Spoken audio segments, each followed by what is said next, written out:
Hello and welcome. Today let's simplify the so-called complex concept deferred tax. To defer is to postpone. Analogous to that, deferred tax is the tax that you have to pay at a future date. Understanding this concept is useful mainly for businesses and professionals, but if you are someone who is interested to learn or who is required to learn, then this video is for you. I have tried my best to explain this in simple words, but having some basic accounting or taxation knowledge would help you grasp it faster. After you watch this video, you would be able to understand the difference between deferred tax and current tax, what are timing differences, why do you have to pay tax at a future date, how to compute deferred tax, and in the end, we are going to see how to make use of the Deferred Tax Calculator on the income tax website. Let's start by understanding the difference between deferred tax and current tax, starting with current tax. Current tax is the income tax on your taxable income for a particular year.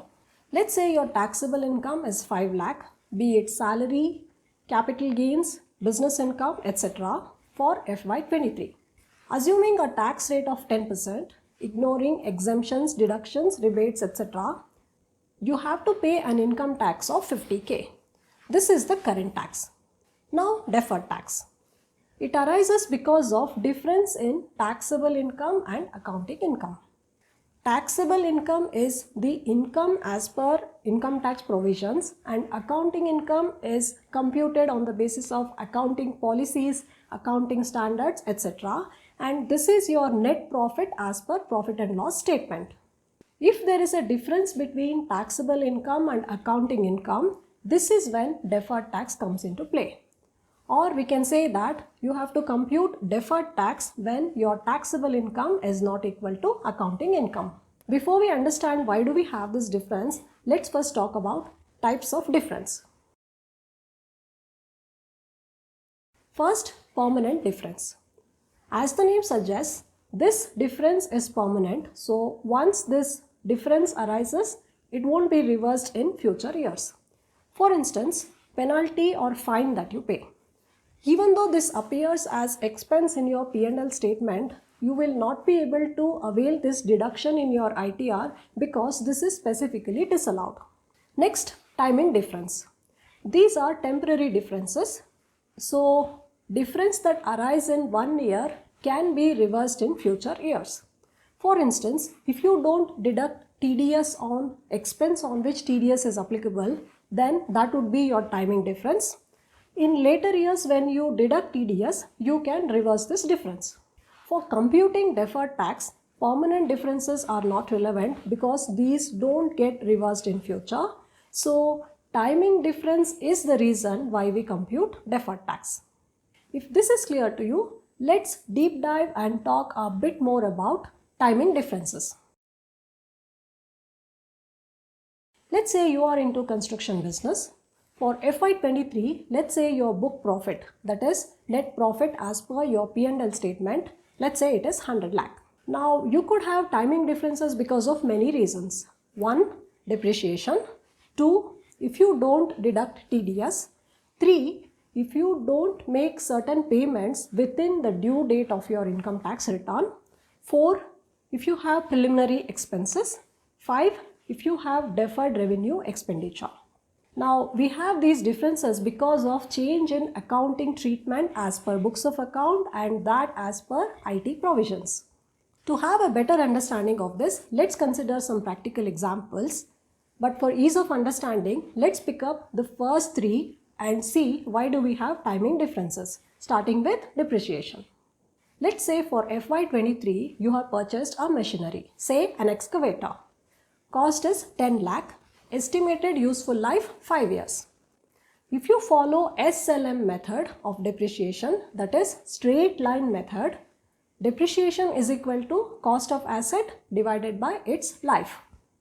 So for FY23, depreciation is 20 lakh, that is 100 lakh divided by 5 years, and WDV, that is written down value, which is equal to cost of asset, which is 100 lakh as reduced by depreciation, which is 20 lakh. So WDV here is 80 lakh.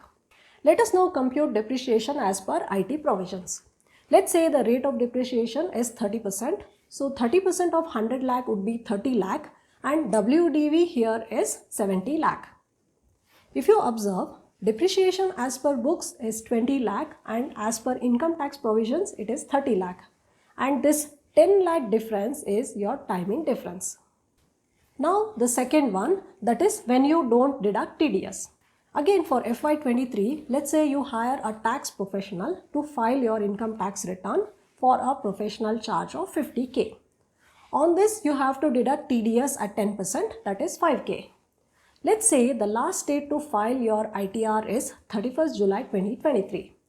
And if you don't deduct TDS within this date, then this expense, even though it appears in your P&L statement, you would not be able to avail this deduction in your ITR because this is specifically disallowed as you have not deducted TDS. So this 50k would be your timing difference here. Now the third one, that is when you have not made certain payments within the due date of your ITR. For FY23, let's say you have made provision to pay bonus to your employees and this is 6 lakh. And you usually pay bonus at the time of Deepavali. And last date to file ITR is, let's say, 31st July 2023. As this bonus is not paid within the due date of ITR, even though this appears as expense in your P&L statement, you can't claim this as deduction in your ITR because this is specifically disallowed as payment is not yet made. So this 6 lakh is going to be your timing difference here. Let's now summarize all these three transactions. First, depreciation as per books 20 lakh, as per IT provisions 30 lakh. So timing difference, that is 2 minus 1 is 10 lakh. Then professional charges as per books 50k, as per IT provisions 0. So timing difference is minus 50k or negative 50k. Then bonus as per books 6 lakh, as per IT provisions 0. So timing difference is minus 6 lakh. First, let's focus on depreciation. If you observe, here book profit is more than taxable income because depreciation is less as per books. Because your taxable income is lower, in the current year you would be paying lower taxes. This also would mean that in future years you would be required to pay more tax. And this is deferred tax liability, that is liability to pay tax at a future date. Whether you want to compute deferred tax or income tax, rate of tax would be same. So let's say it is 30%. So 30% of 10 lakh would be 3 lakh and this would be your deferred tax liability or DTL. Next, professional charges. Here, taxable income is more than book profit. If you observe, this is reverse of what we have just seen. Because taxable income is more, you would be paying higher taxes during current year. This also would mean that you would pay lower taxes in future years. So this excess tax that you pay during the current year would be your deferred tax asset, that is DTA. So timing difference here is minus 50k. 30% of this would be minus 15k, 15k, and that would be your DTA. Similarly, for the last one, timing difference here is minus 6k and 30% of this would be minus 1.8k, which would be your DTA. If we sum up DTL and DTA, DTL for the year, that is liability here is 3 lakh and DTA is 1.95 lakh, that is sum of the second and third transaction. And if we adjust this DTL against DTA, net liability for FY23 would be 1,05,000. This is how we compute deferred tax. Let us now try and learn how to use deferred tax calculator on the income tax website. For this, let's consider the same example. First, let's navigate to the deferred tax calculator. You may find the link of this in the description. Tax status, let's say domestic company. Assessment year 2023-24. Net profit, let's say it is 100 lakh. Current tax 30%. In the field employee related, select bonus or commission and enter 6 lakh here. Then under fixed assets, WDV as per Income Tax Act 70 lakh and WDV as per books of account 80 lakh. Remember, here you have to enter WDV, not depreciation. Then expenses on which TDS not deducted or paid. Let's select resident and enter 50K here. Click calculate. This would compute DTL as well as DTA, and it would also show net DTL. This calculator not just helps you calculate deferred tax, it would also give you disclosure requirements. That is, what accounting entry you have to make in your books of accounts, then how this transaction would appear in your financial statements, that is in balance sheet, P&L statement, notes to financial statements, etc. This calculator is pretty good, so if you are interested, you can explore it further. This was all about deferred tax. Hope it was informative. Thank you for watching.